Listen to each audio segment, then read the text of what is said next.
Lucas capítulo 5, versículo 12 a seguir, diz assim: Estando Jesus numa daquelas cidades, veio à sua presença um homem leproso. Vendo a Jesus, prostou-se com o rosto em terra, rogou-lhe, dizendo: Senhor, se quiserdes, podes limpar-me. Jesus, estendendo a mão, tocou-lhe e disse: Quer ser limpo? E imediatamente a lepra desapareceu dele. Amém. Glória a Deus. Se nesta noite eu fosse ministrar aqui sobre o tipo de 5 lepras que existe, não estou me referindo à lepra física da carne, mas à lepra espiritual, que é a pior de todas. Seria uma bênção. Mas Deus me libertou de uma lepra chamada idolatria, a pior de todas. Desde criança eu fui preparado para levar essa lepra a milhares e milhares de pessoas em muitos lugares. Mas Deus é misericordioso e olhou para esta terra e viu um padre alcoólatra, adúltero, mentiroso, por ensinar a mentira para o povo. E Deus teve uma misericórdia grande da minha vida e resgatou-me deste mundo satânico chamado mundo da idolatria. Eu nasci no estado do Maranhão, de uma família ali no Nordeste, católica, apostólica, romana mesmo, naquela do Papo Amarelo, podemos dizer assim. Quando eu tinha idade de 6 anos, minha mãe, ela nos deixou e eu fiquei morando com meu pai. Com 7 anos de idade, o meu pai faleceu e eu fui morar com meu padrinho.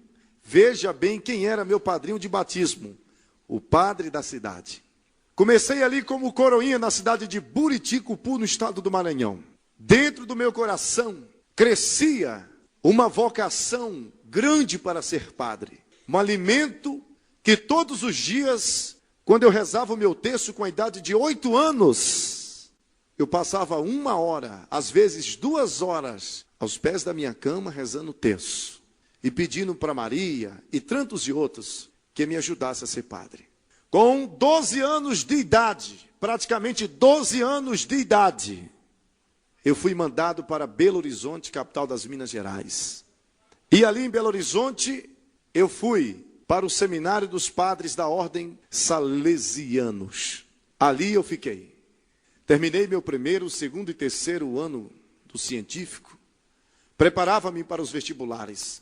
E na Universidade Católica de Minas, formei-me em filosofia e teologia no seminário católico.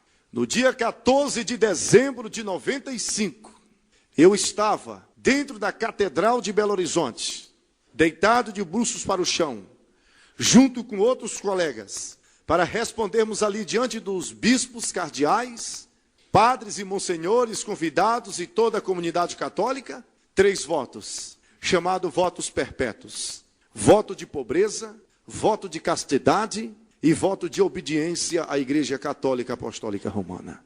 Desses 3 votos que todos os padres fazem e freiras, só tem um que a gente leva um pouco a sério, chamado voto de obediência. Padre nenhum obedece voto de pobreza, isso é mentira. Mas aquele voto de obediência, de ensinar a mentira, de pregar a idolatria, de ensinar os dogmas e tradições e hierarquia da Igreja Católica Apostólica Romana, esse a gente obedecia. De perseguir aos pastores evangélicos, de perseguir as denominações cristãs, esse a gente obedecia na linha.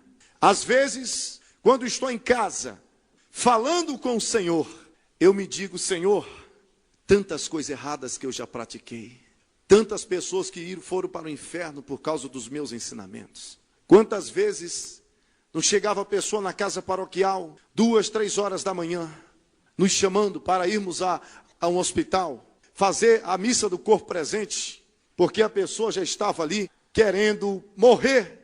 E as pessoas nos chamavam. Presta atenção, irmãos, em nome de Jesus. E ali, meus queridos irmãos, a gente chegava lá com água benta, texto, um bocado de mentira. E nessas mãos aqui que vocês estão vendo, os ensinamentos que foram passados para mim, morreram pessoas, dizendo: Padre, que fogo é esse que está me queimando? Padre, que coisas são essas que está saindo da parede para me buscar? E pessoas morreram assim nas minhas mãos. com os demônios vindo buscar a sua alma para o inferno, para as chamas do inferno. E muitas vezes eu orando e falando, Senhor, eu não era digno de hoje ter meu nome no livro da vida por causa dos meus ensinamentos religiosos. Mas a Bíblia nos diz que Jesus veio mesmo buscar, foram esses perdidos e miseráveis que estão sofrendo na mão do diabo. E eu era o principal deles. Quando fui ordenado a padre pelo bispo Dom Serafim Fernandes de Araújo, hoje cardeal de Belo Horizonte, fui mandado para uma paróquia na igreja de Fátima, no setor industrial de Contagem, próximo a Belo Horizonte. Eu liderava a renovação carismática, um grupo de quase 5.000 pessoas. Eu celebrava missas, batizava crianças inocentes. Naquela paróquia ensinava um purgatório mentiroso que não existe. Naquela paróquia ensinava as pessoas a adorar um tal de Santíssimo Sacrário, que também não existe. O Santíssimo Sacrário de Deus está dentro do coração de cada um daqueles que se convertem a Ele. E ali, meus queridos irmãos, desta forma eu vivia. Materialmente, posso dizer nesta noite que eu era um homem muito feliz. Eu tinha carros bons para me locomover, dinheiro não era problema, muitos amigos, as melhores roupas, os melhores calçados. Hoje tudo que os irmãos estão vendo aqui é pela fé. E ali não me faltava nada. Poderes, celebrava missa com os meus colegas padres, muitas vezes pela Rede Vida regional ali em Minas Gerais. Era uma pessoa querida, amada por todos os católicos. Na renovação carismática eu cantava, eu pulava. E muitas pessoas olhavam para mim e pensavam que eu era um padre feliz. Mas eu não era não. Aquela alegria, ela era uma alegria mentirosa. Ela era uma alegria falsa, uma alegria passageira. Quantas vezes eu terminava de celebrar uma missa carismática e eu e os líderes da renovação carismática, os outros líderes que eram submissos à minha pessoa, a gente entrava no carro e a gente ia beber cerveja. Quantas vezes fizemos isso? Quantas vezes lá no meu quarto, a depressão, a tristeza, a solidão, a angústia se apoderavam da minha alma. E eu ia lá na geladeira da cozinha da casa paroquial e pegava bebidas que eu e meus outros colegas padres a gente tinha, e eu levava para o meu quarto e ia beber. A minha vida espiritual, ela era uma lepra.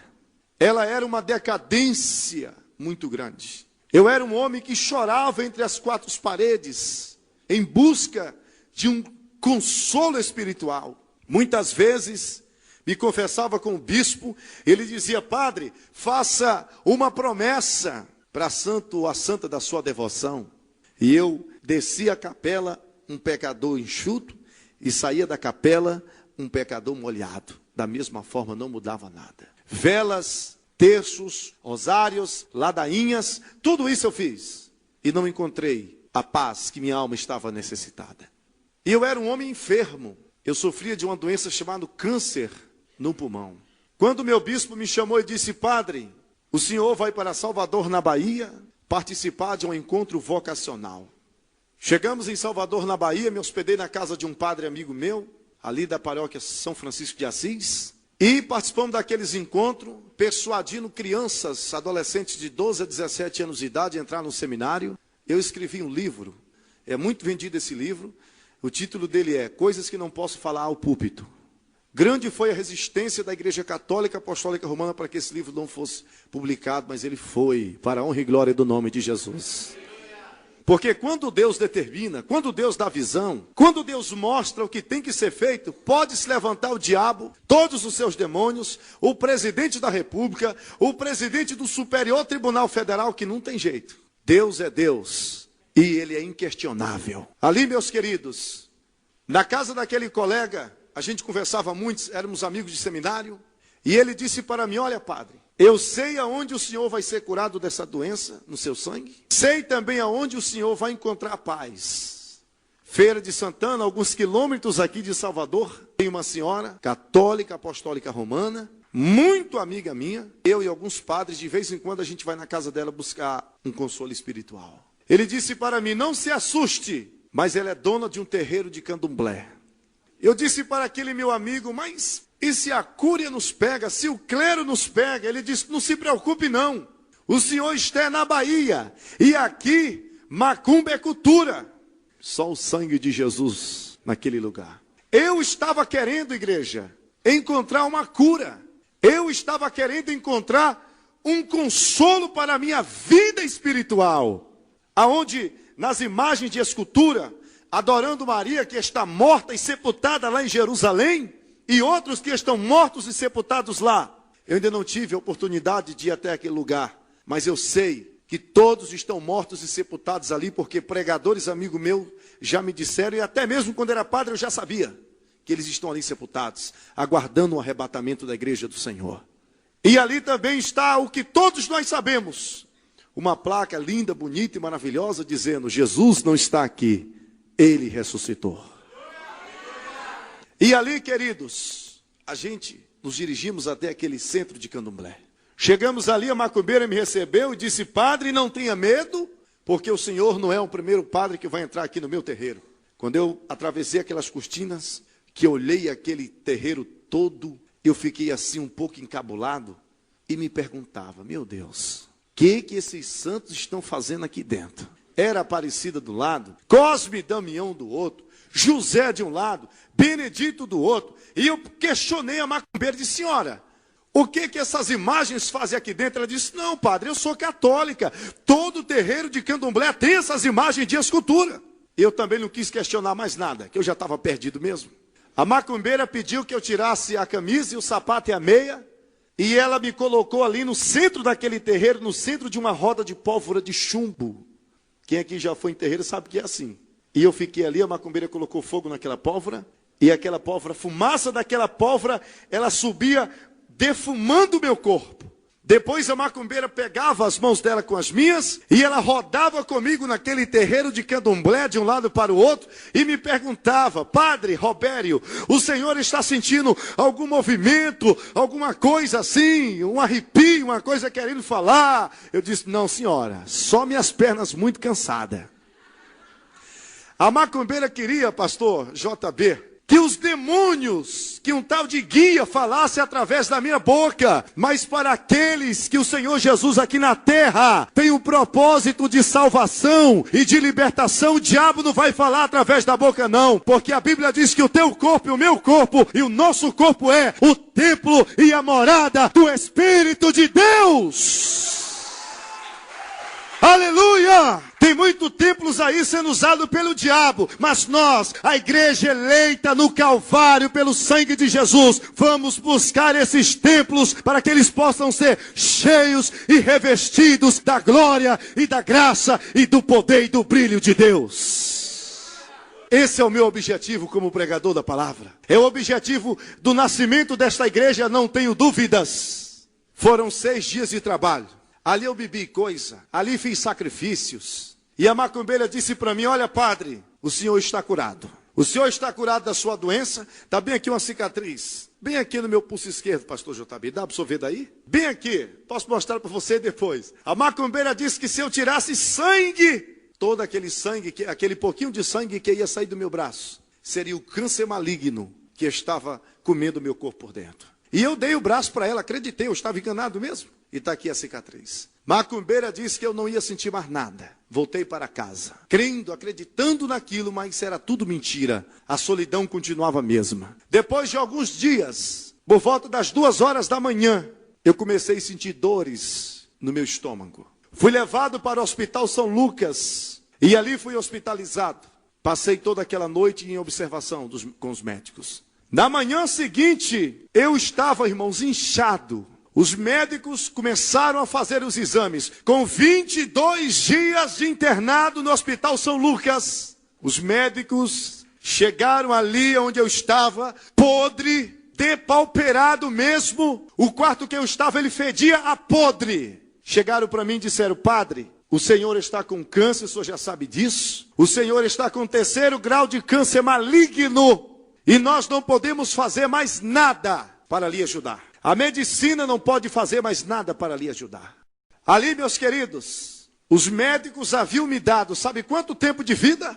90 dias, 3 meses para viver. Quando aqueles médicos mostraram os diagnósticos para mim e saíram daquele quarto, as lágrimas, elas escorriam no meu rosto, Eu pegava o meu texto e dizia: oh, minha Nossa Senhora da Purificação, me purifica. Ela nunca apareceu porque ela não existe. Na teologia católica são 3 coisas que purifica: a famosa Senhora da Purificação, o famoso purgatório e a famosa água benta. Todas 3 são mentiras do diabo e da Igreja Católica Apostólica Romana. A Bíblia Sagrada nos diz, e todos os padres são cientes, o Papa é consciente, os bispos, os arcebispos, os cardeais, os monsenhores são conscientes, que só tem uma coisa que purifica: o sangue de Jesus Cristo de Nazaré. Somente este sangue purifica o homem dos seus pecados.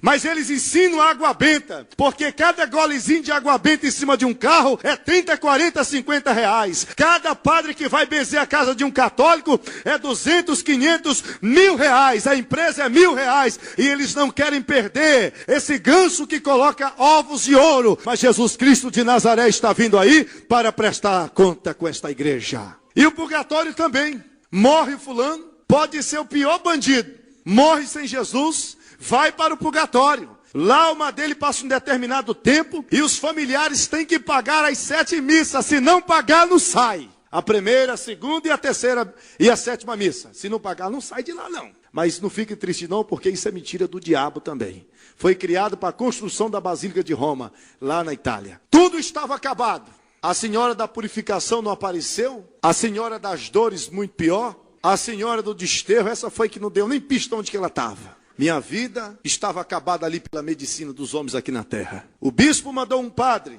Aquele padre chegou ali naquele apartamento, naquele hospital, e disse para mim: Padre Robério Almeida, o senhor será transferido para Uberaba, Minas Gerais. Em Uberaba tem uma fazenda de padres cancerosos e aidéticos. E o bispo já tinha providenciado a minha ida para aquele lugar. Tudo estava acabado para mim. Os meus amigos haviam me abandonado. O bispo havia determinado a minha ida para uma fazenda de leprosos e aidéticos. E a medicina disse que eu iria morrer. No dia da transferência, eu estava naquele hospital, deitado naquela cama, triste e morrendo. Mas lá no fundo do meu coração, no mais íntimo da minha vida, eu questionei-me a mim mesmo e disse: será que existe um Deus que eu não adorei ainda? Será que existe um Deus que eu ainda não conheça? E ficou o questionamento lá dentro. A 3 quarteirões do Hospital São Lucas, estava uma senhora dentro do quarto dela, entregando uma consagração para Deus. E Deus disse para aquela senhora: minha serva, levanta-te que eu sou o Senhor e quero falar contigo. E ela se levantou e disse: a tua serva está aqui, Senhor. E o Senhor disse para ela, lá na mente dela: pega a palavra, chama teu marido, presbítero da minha igreja, que eu tenho uma grande obra para vocês realizar nesse hospital aqui pertinho da tua casa. Vocês vão lá ministrar a ressurreição para o homem que está morrendo. Quando chegaram ali, disseram para aqueles enfermeiros da recepção que Deus havia enviado eles para orar pelo homem que estava morrendo. A enfermeira chegou na porta do meu quarto, disse para mim: padre, lá fora tem uma senhora protestante e ela disse que quer entrar aqui e quer orar pelo senhor. O senhor recebe?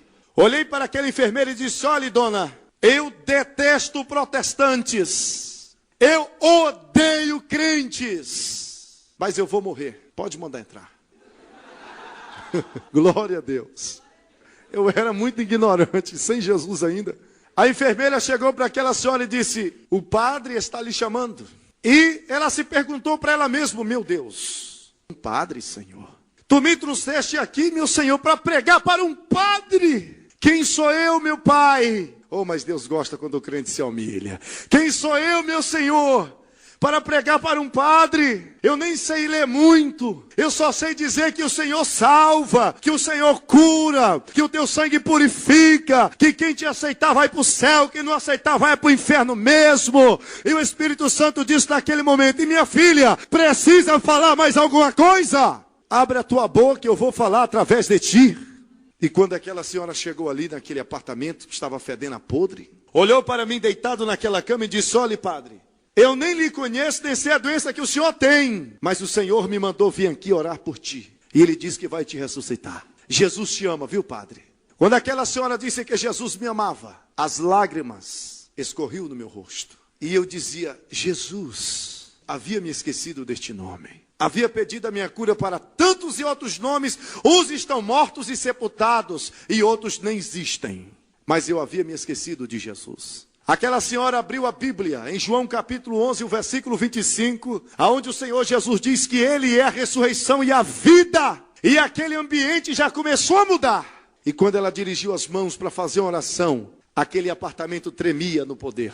Quando ela dirigiu até a minha cama, e quando ela colocou as mãos sobre o meu corpo, aquela senhora falava numa língua que eu não havia escutado. Era uma língua que quando aquela senhora falava, a minha carne sacudia em cima daquela cama. E quando ela impôs as mãos sobre o meu corpo, saía poder das mãos daquela irmã. Aqueles ossos que o câncer havia acabado, quando aquela senhora colocava as mãos em cima do meu corpo e ela ministrava a cura no nome de Jesus Cristo de Nazaré, eu sentia quando os ossos estralavam dentro de mim. Eu sentia quando o sangue começava a circular com toda a força dentro do meu corpo.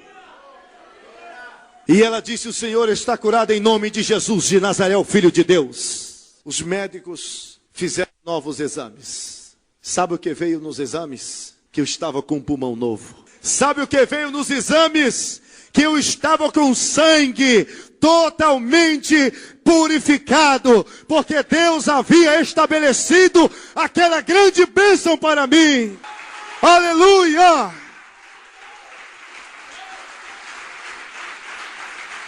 E sabe que a unção de cura já está neste lugar. E entraram pessoas aqui hoje enfermas, mas o Senhor mandou dizer: você não vai sair daqui hoje da maneira em que você entrou, porque na saída deste templo, lá naquela porta, haverá anjos, ministros dos céus, ministrando a cura sobre a tua vida, em nome de Jesus. Se você crê, glorifique a Deus. Aleluia! Aleijados irão andar, diz o Senhor. Cegos irão ver. Surdos irão ouvir. Mudos irão falar. Endemoniados irão ser libertos. Creia e contribua para que isso aconteça. Não feche seu coração. Não deixe o diabo fechar o seu coração para ajudar a casa de Deus. Porque vocês serão abençoados poderosamente. Ali, meus queridos, tudo estava acabado. Quando foi, com 3 dias eu estava, sabe aonde? Curadinho da Silva, lá no gabinete do bispo. O bispo mandou me chamar e disse: olhe, não diga para ninguém que os protestantes entrou naquele lugar e orou pelo senhor. Nós sabemos que a verdade está com eles, sabemos que eles andam com a verdade, mas nós temos que zelar pelos dogmas da nossa igreja. Diga que o Senhor fez uma promessa para Nossa Senhora de Aparecida e ela lhe curou. Só que eu fiquei calado, não disse nada. Deus disse para mim através daquela senhora naquele hospital: vou te tirar desta cidade, eu vou te mandar para uma cidade distante. E lá eu já vou preparar um vaso, um pequeno vaso que vai te levar ao meu encontro. Não demorou 3 meses. O bispo Dom Serafim me transferiu para Cuiabá, Mato Grosso. E em Cuiabá fui recebido pelo bispo Dom Bonifácio Piscinini. Fui trabalhar com mais 3 colegas padres, numa igreja bonita, rica, ali no centro de Cuiabá, chamado Santuário de Auxiliadora, uma igreja que fica assim no alto. Ali eu tinha o dobro da mordomia de tudo que eu tinha naquela cidade de Belo Horizonte. Passaram-se alguns meses e o bispo me chamou e disse: filho, o senhor vai dar aula para crianças pobres na zona rural de Várzea Grande. Eu ia dar aula de religião, 2ª, 4ª e 6ª. Veja quem Deus usou para salvar um padre. Primeiro dia naquela aula, os meus alunos, diretores e professores e outros alunos me receberam numa festividade. No 2º dia que eu voltei para dar aula de religião naquela escola, pedi que os meus alunos se colocassem de pé e que rezassem uma Ave Maria. Mas eu observava que no meio daqueles alunos havia uma criança que não rezava, mas orava. Quando sentaram-se, uma criança lá no fundo daquela classe levantou as mãos e disse: professor, eu não vim ontem para a sua recepção, mas eu trouxe um presente para o senhor hoje. Posso ir aí? Pode, filho. Quando aquela criança se levantou, o semblante daquela criança era como se fosse o sol meio-dia. Havia uma glória tremenda sobre o rosto daquela criança. E cada passo que ela dava em direção à minha mesa, o meu coração batia forte, e cada vez mais forte, que parecia que ele iria sair de dentro do meu peito para fora. Quando aquela criança chegou, colocou as mãos na mochila e tirou um presente. Colocou aqueles presentes na minha mão e disse: Padre, receba esse presente que eu estou lhe dando, em nome de Jesus. Quando abri aquele presente, era uma Bíblia Sagrada. Olhei para aquela criança e perguntei: qual o seu nome? Ele disse: meu nome, padre, é Daniel. Disse: Daniel, quantos anos você tem? Tenho 11 anos. Você é católico ou protestante? Ele encheu o pulmão e disse: padre, eu sou crente, filho de pastor, lavado, comprado, transformado, redimido e resgatado pelo sangue de Jesus. Aleluia! Todos os dias, o Daniel levava um folheto para mim e dizia: olha, padre, Jesus te ama e ele tem um propósito na sua vida. Você não tem medo de falar isso para mim? Não tenho não, padre, porque eu estou falando em nome do Senhor dos Exércitos. CDs de testemunho, CDs de louvor, folhetos para me ler. Eu fui discipulado por uma criança de 11 anos de idade. Um dia ele chegou e disse: olha, aqui é meu convite de aniversário, eu vou fazer 12 anos. E o Senhor é o meu convidado especial. Não, filho, eu não posso ir na sua casa, Deus me livre, casa de pastor. Mas o senhor vai porque Deus vai lhe levar. Quando foi no outro dia, Deus me incomodou, chamei um coroinha e disse: filho, você sabe onde é este endereço? É esse, senhor, vamos lá, às 6 horas da tarde. Passei na casa do meu coroinha, peguei ele e fui para a casa daquela criança. Quando cheguei lá, me apresentou meu pai, pastor Oséias, e eu disse lá dentro de mim mesmo: minha Nossa Senhora. Quando eu peguei na mão daquele pastor, minhas pernas tremiam tanto que parecia que eu ia cair no chão. Olha, padre tem medo de pastor, que é uma barbaridade. Não é só de pastor não, de qualquer crente cheio do Espírito Santo. Ali, meus queridos irmãos, participamos daquela festa. Fui bem recebido. Eu estava ali pegando mais um pedacinho de bolo, já me sentindo assim como se fosse da família. Porque quando a gente está no meio dos crentes é assim mesmo. Um adolescente, uns 13 anos, chegou para mim e disse: padre, os padres estudam muito a Bíblia, todinha, filha. De Gênesis a Apocalipse, de Apocalipse a Gênesis, de frente para trás, de trás para frente. E dei ali uma aula de teologia para o menino. O garoto disse: muito bem, padre. E por que vocês conhecem tanto a Bíblia, padre? E não fala a verdade? Ah, meu irmão, nesta hora o negócio apertou para o meu lado. Quando o menino começou a rochar: padre, o senhor sabia que os mentirosos vão para o inferno? Padre, o senhor já leu lá que Deus amaldiçoa a bênção dos sacerdotes, que divide a honra e a glória de Deus aqui na terra? Eu disse: espera aí, meu filho, onde é o banheiro, pelo amor de Deus? É ali. E fui para dentro do banheiro, porque eu não aguentava aquela criança cheia do Espírito de Deus. Pastor me disse: padre, eu gostaria de lhe convidar para ir para um culto. Deus me livre, pastor, não posso não. Eu já tenho que ir embora, que às 5 horas da manhã tenho que celebrar a missa matutina. Quando eu estava entrando no carro, um garoto, aquele garoto Daniel, segurou assim no meu braço e disse: padre, eu tenho um presente especial para lhe pedir. O que é que você quer, filha? Tudo o que eu quero, padre, é que o Senhor entre comigo na minha igreja. Que o Senhor me dê a honra de entrar na minha igreja segurado na sua mão para assistir um culto. Eu disse: meu filho, eu não posso fazer isso. Lamento muito, eu lhe dou. Você quer o quê? Um videogame? Não. Uma bicicleta também não. O que eu quero é que o Senhor entre e vá assistir o culto de inauguração do grande templo da minha igreja. Aquela criança começou a chorar, implorando que eu fosse com ele ao culto no outro dia. Eu disse: olha, vamos fazer o seguinte, vou ligar para o bispo, se ele autorizar eu vou com você. Quando eu saí da casa do Daniel, ele pegou a bicicletinha que ele tinha, foi na casa dos pastores, presbíteros, ministro de louvores. Cada casa que ele andou, ficou meu nome para que os irmãos orassem pela minha pessoa. Quando foi no outro dia, quando foi mais ou menos meia-noite, ajoelhei-me no pé da cama para rezar o texto e não conseguia. Disse: meu Deus, tantos anos, desde os meus 6 anos de idade que eu rezo o texto e hoje estou todo enrolado. Era aquela criança de joelho orando por mim. Quando foi no outro dia, 8 horas da manhã, o Daniel não saiu do quarto. A irmã Esté, a mãe daquela criança, entrou no quarto do Daniel. Quando chegou lá, estava o filho dela fraco. Os seus joelhos havia 2 bolhas de sangue. E quando o pai dele, o pastor Oséias, que faz parte do meu mesmo ministério lá no Mato Grosso, disse: meu filho, que bolhas são essa? E aquela criança abraçou o pai dele e os dois começaram a falar em mistério. E ele disse: pai, Eu passei a noite, dobrei meu joelho aqui 10 horas. E eu disse para o Senhor: Senhor, eu não vou levantar os meus joelhos deste chão frio, enquanto não ouvir a tua voz. Hoje aquele padre vai ser salvo para a honra e glória do nome de Jesus. Quando foi de tarde, liguei e disse: olha filho, eu vou com vocês para o culto. Não sei porquê, mas eu vou. Eu disse: eu tenho que bolar um plano para não ir para aquele culto. Aí o diabo disse: veste uma batina, besta. Esses crentes são bobos, eles não vão querer te levar de batina.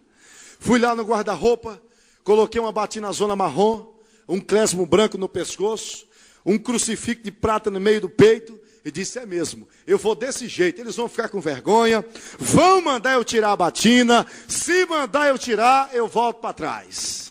Quando me aproximei da casa do pastor, que eu usava uma Toyota Bandeirante naquele tempo, que eu desci do carro, o vento forte assoprava assim a batina para um lado e assoprava para o outro. E o Daniel já tem quase 19 anos de idade hoje. E ele é pregador, anda pregando por aí. E ele diz nas mensagens dele, como já falou para mim, que quando me viu assim de longe, aquele vento soprando, aquele negócio esquisito, ele se dirigiu para o pai dele e perguntou: pai, que presepada é aquela? E quando eu cheguei próximo ao Daniel, pastor João, ele olhou para mim e disse: Padre do céu, que susto o senhor me deu. Eu disse: por quê, filho? Quando eu vi o senhor descer com esse vestido, disse: o padre não veio, mas mandou uma freira. Ali, queridos, o pastor disse: padre, deixa eu conversar com o senhor particular. Eu disse: é agora, vai já mandar eu tirar. Eu disse: olha, pastor, eu só posso ir se for assim. Se não puder, a gente marca outra data. O pastor bateu no meu ombro e disse: ô padre, não se preocupe. É deste jeito que Jesus quer que o senhor entre naquela igreja hoje. Não poderia existir um jeito melhor. Ainda ajeitou a cruzinha aqui, é desse jeito, olha, é desse jeito, não se preocupe não. Quando a gente chegou em frente ao grande templo da igreja de Cuiabá, que cabe 22 mil pessoas sentadas, e eu olhei para aqueles crentes todos e disse: meu filho, vou tirar a batina, vou descer civil, senão os irmãos vão me dar um ataque. Disse: não, senhor, o senhor vai descer de batina. Segurou logo na minha mão: pai, fecha o carro do homem aí. E quando aquela criança começou a descer aquelas escadarias comigo, eu de batina, ele com a gravatazinha no pescoço, orgulhoso, sabe aquele crente orgulhoso, que sente alegria em saber que está levando uma alma para Jesus salvar. Não é só porque é padre, não. A Bíblia diz que uma alma vale mais do que o mundo inteiro. E quando nós colocamos no nosso coração que o valor que o mendigo tem para Deus, o Lula tem, temos que trazer essas almas para a casa de Deus. A visão é essa. Ali, queridos, me sentei num dos penúltimos bancos. Pastor Sebastião, que é o meu pastor presente em Mato Grosso, pegou minhas credenciais. Está conosco o padre Robério Rodrigues Almeida, da paróquia Santuário de Auxiliadora. Seja bem-vindo. E a igreja já estava intercedendo. Jesus vai salvar o homem. Vai. E os pastores lá em cima, numa alegria tremenda. E eu ali, espantava que não, irmãozinho, levantava a mão perto de mim. Glória a Deus! Eu dizia: meu Deus do céu, que lugar é esse que eu estou? Naquela noite, cantores cantaram, pregadores pregaram, e foi dada a oportunidade para o pastor Wellington Silva, ex-macumbeiro. Quando aquele homem testemunhava o que Deus havia feito na sua vida, eu chorava lá atrás como uma criança, dizendo: é verdade, porque ele também fez da minha. Quando ele fazia o apelo, mais de 500 pessoas estavam na frente. Mas o diabo havia cauterizado minha mente dizendo: tu és padre, tu tem casa boa, carro bom, poder nas tuas mãos, tua família te ama porque você é padre. Não faça isso. E eu fiquei na minha, olhando para o relógio. Tá para acabar, tá para acabar. Quando o pregador disse: vou fazer o apelo pela última vez, o Espírito Santo pegou aquele garoto naquele coral de quase 15 mil adolescentes. Pastor Sebastião pegou o microfone e disse: a igreja faça silêncio, porque Deus vai operar um milagre grande. Aquela criança foi na minha direção. Quando chegou lá pertinho de mim, bateu a mão no meu ombro e disse: vamos, padre, Jesus está lhe chamando. Eu disse: meu filho, eu não posso tomar uma decisão dessa. Não é assim, rapidamente, eu não vou fazer isso não, me perdoe. Quando eu disse isso, aquela criança deu um giro na minha frente. E quando o rosto dela veio na minha direção, o rosto dela havia mudado. Quando aquela criança abriu a sua boca, o Senhor disse assim para mim: homem, por que tu ainda me resistes? Quem está falando contigo é o Deus que te curou naquele hospital, Quem está falando contigo é o mesmo que havia dito que te tiraria daquela cidade e que aqui havia preparado. A hora é esta, eu estou te libertando agora. E eu senti quando as correntes espirituais quebraram das minhas mãos. Levantei minha mão de batina para o céu, chorando e gritando, e dei um grito de júbilo, dizendo: eu quero aceitar a Jesus agora! Aleluia! Lá na frente, quando dobrei meu joelho, aquele garoto disse: tire a sua batina. Quando eu tirei a batina que fiquei civil, ele me perguntou: o senhor acredita do batismo com o Espírito Santo? Eu disse: acredito. Ele levantou as mãos dele para o céu e ele ministrou uma oração sobre minha cabeça. E quando ele disse: receba, eu comecei a pular no meio daqueles irmãos e a falar em línguas de anjos. Foi isso que Deus fez em minha vida. Estou terminando. Quando cheguei ali na casa paroquial, as televisões no outro dia noticiavam a minha conversão. O bispo me chamou e disse: padre, que loucura foi essa? Vou chamar a Rede Globo aqui, TV Cuiabá, e o senhor vai dizer do meu lado que os pastores lhe persuadiram, que lhe prometeram dinheiro e fez lá um bocado de coisa. Eu disse: bispo, deixa eu lhe dizer uma coisa. Pastor não me prometeu nada. Ninguém cauterizou minha mente. A minha mente, ao contrário, ela foi descauterizada pelo sangue de Jesus. Se você quer ir morar no céu, eminência, se você quiser que todos os seus pecados, que são dobro do meu, sejam perdoados, faça o que eu fiz, aceite Jesus como seu Salvador. Estava no meu quarto arrumando minhas coisas, ele disse: olha, o senhor não vai sair daqui com nada. Saí daquela casa paroquial só com a roupa que estava no meu corpo, mas saí com aquele que é dono de tudo o que está na minha frente. Hoje tenho testemunhado por muitos lugares esse milagre que Deus fez em minha vida. E hoje aqui nesta comunidade, Jesus também poderá fazer na sua vida. Você que ainda é católico e não sabe nem o significativo da palavra católico apostólico romano. Você que porventura esteja alguém distanciado hoje aqui. Jesus, o Filho de Deus, gostaria que você entregasse sua vida para Ele hoje aqui nesse lugar. Eu gostaria que a comunidade, que a igreja do Cordeiro de Deus curvasse sua cabeça. E você vai repetir uma oração que eu vou fazer. Diga assim: Senhor Jesus, neste momento, eu quero entregar minha vida, meus sonhos, meus projetos, meus propósitos para Ti, Senhor. Quero que o Senhor me perdoe e escreva meu nome no livro da vida. Eu entrego minha vida para Ti, em nome de Jesus. Amém. Você que fez essa oração pela primeira vez, entregando a sua vida a Jesus, eu queria que você viesse aqui na frente, receber a oração da libertação, em nome de Jesus Cristo de Nazaré. Eu quero orar por você neste momento. Onde está a primeira pessoa que quer tomar esta decisão com o Rei dos Reis e Senhor dos Senhores? Eu quero orar por você. Vem aqui. Em nome de, já está vindo a primeira pessoa. Vamos dar uma salva de palmas para o Rei.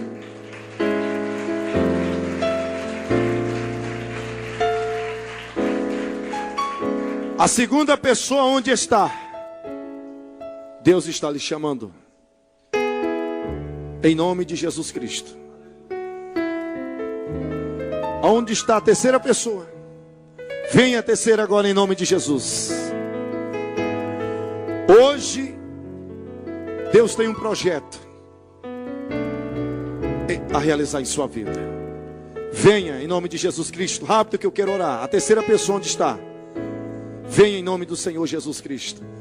Jesus diz: vinde a mim todos que estáis cansados, carregados, sobrecarregados, oprimidos, e eu vos aliviarei. Venha em nome do Senhor. Saia daqui hoje uma nova pessoa, debaixo do sangue de Jesus. Se não tem mais ninguém, eu queria que a igreja se colocasse de pé. Ergam as suas mãos santas e abençoadoras para os nossos irmãos que aqui estão.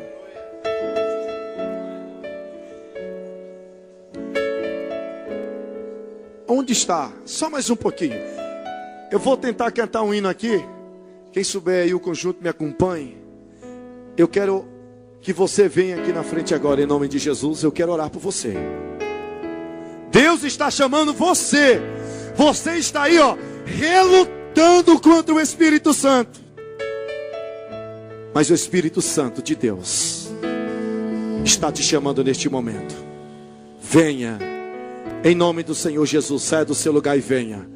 Venha à frente. Deus quer transformar a sua vida. Conhece aquele hino assim? A minha alma estava longe dos caminhos de Deus. Eu era pobre e perdido. A igreja. Mas Jesus já transformou minhas trevas em luz, quando Ele estendeu as suas mãos para mim. Quando Jesus estendeu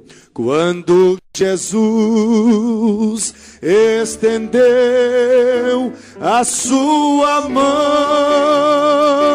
quando Ele estendeu as suas mãos para mim. Eu era pobre e perdido. Eu era pobre e perdido. Sem Deus e sem Jesus. Sem Deus, sem Jesus. Quando Ele estendeu as suas mãos para mim. Mas agora me regozijo.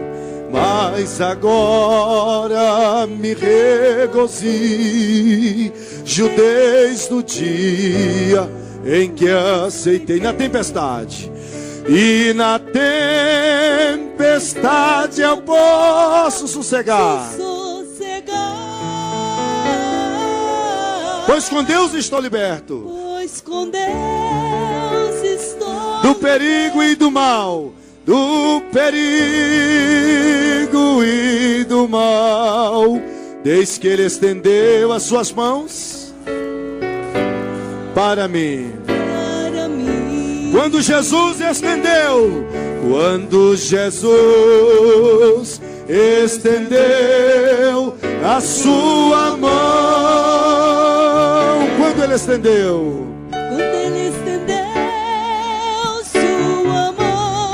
para mim, eu era pobre e perdido. Eu era pobre e perdido, sem Deus e sem Jesus. Quando Ele estendeu as suas mãos para mim. Olhe, para mim já entregar o microfone ao pastor, eu quero dizer uma coisa. Deus está mandando eu dizer a alguém aqui nesta noite. Tem pessoas aqui, ó, que estão distanciadas há dias. E o diabo já preparou muitas ciladas para ceifar a tua vida. E ela não foi ceifada ainda. Porque tem pessoas da sua família. Mais uma? Glória a Deus. Tem pessoas da sua família orando por você. Mas Deus está mandando eu dizer para você agora. É a chance da tua vida ou de morte. É a última chance que Deus está te dando aqui na terra, essa de hoje. Para você vir aqui na frente, se reconciliar com o Senhor Jesus Cristo. Já está vindo a pessoa, mas o Espírito Santo diz que tem mais. Não é só essa não, tem mais. O Espírito Santo diz que tem mais. E eu quero orar. Eu vou contar até 5. O Espírito de Deus está me orientando a contar até 5. E eu vou contar até 5. Enquanto eu vou contar até 5, todo o inferno vai lutar para você não vir. Mas os anjos de Deus estarão aí, do teu lado, para auxiliar a tua vida. O anjo de Deus lá no céu estará com a caneta de ouro preparada para colocar o teu nome no livro da vida e dizer: Satanás, tu perdeu mais uma. Eu vou contar, hein? Eu vou contar, hein? Vem em nome de Jesus. 1. Vem em nome de Jesus. Está vindo. Vou contar, hein? 2. Bendito seja Deus. Aleluia. Pode cantar. Vou contar em 3. Olha o inferno aí sendo envergonhado, hein? 3. 4. Já estou em 4. Aonde está você que está faltando? 4.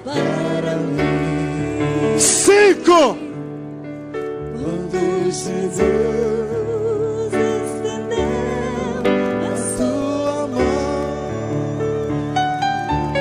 Glória a Jesus. Ainda tem mais alguém? Venha. Nós vamos orar neste momento. Venha em nome do Senhor. Hoje Deus tem vida. E vida com abundância para você.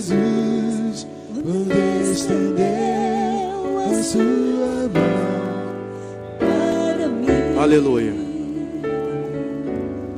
Eu quero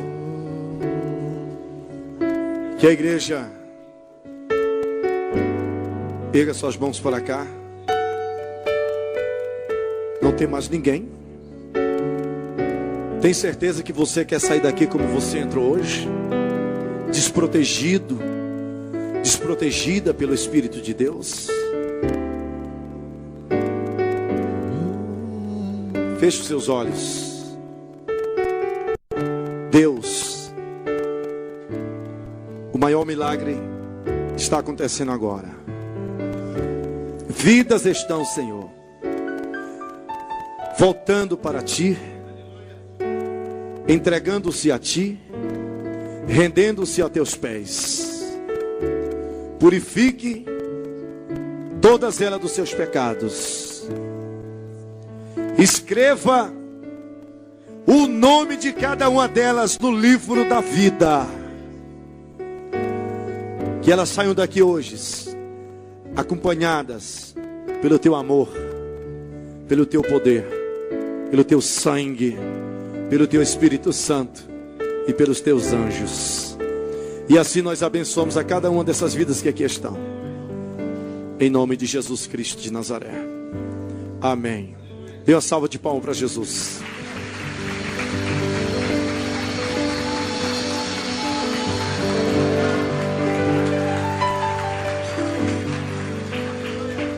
Glória a Deus.